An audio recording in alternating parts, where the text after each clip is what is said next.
Training injuries, they suck, but they happen. Huge mistake everyone makes. I did it myself. I'm gonna tell you what I'm fixing, and that experience starts right now.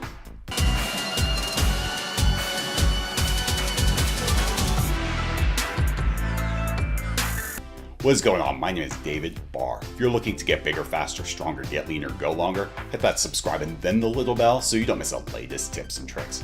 Today we're talking injuries. They suck, but they happen, and the problem is when we try to get back in the action, we end up screwing ourselves even harder. So I gotta tell you how I'm coming to fix that after doing that very same thing myself. Big mistake everybody makes.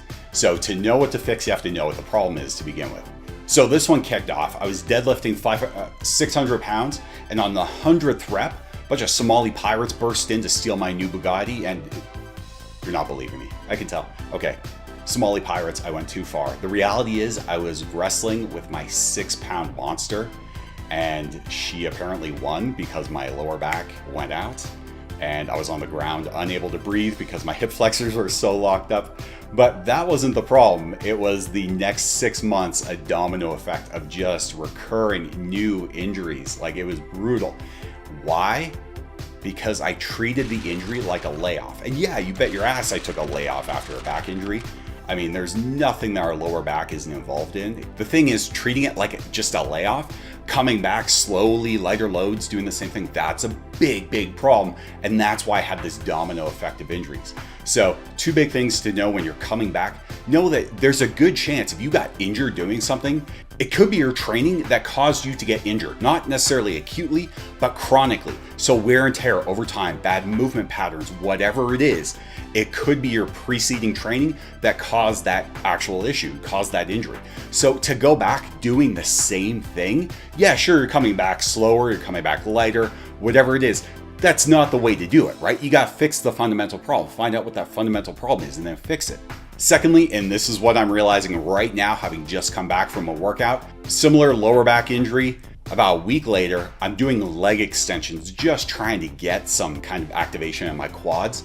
And I find that on the side that I screwed up, I could not go to full extension. Why? Because my hamstrings were so tight. So in working on my flexibility and my mobility, you will notice 2 things. One, you have a lot of stuff shut down when you have a big muscle group that's injured. Your body is trying to protect itself. It doesn't want to activate a ton of muscle, right? So you're going to have a lot of muscle shut down, and the other side of that, you're going to have a lot of tight muscle. You're going to have things that are just locked up trying to protect certain joints. Lower back might be the worst because, again, it's involved in everything. But know that you cannot just jump back into your regular training, even though you're going slowly, lighter loads. You need to fix the fundamental problem. So I'm not offering medical advice here. This is just what I'm doing and how I'm trying to ensure that I don't have another 6 months of recurring injuries like I did the first time. So the way I'm going to do this, I'm going to focus more on my mobility, work on my flexibility, recognize what's tight, what's lacking, make sure I can get some muscle activation, and work on different muscles, work on different movement patterns, work around the injury as much as I can, and just make sure I don't repeat the same mistakes.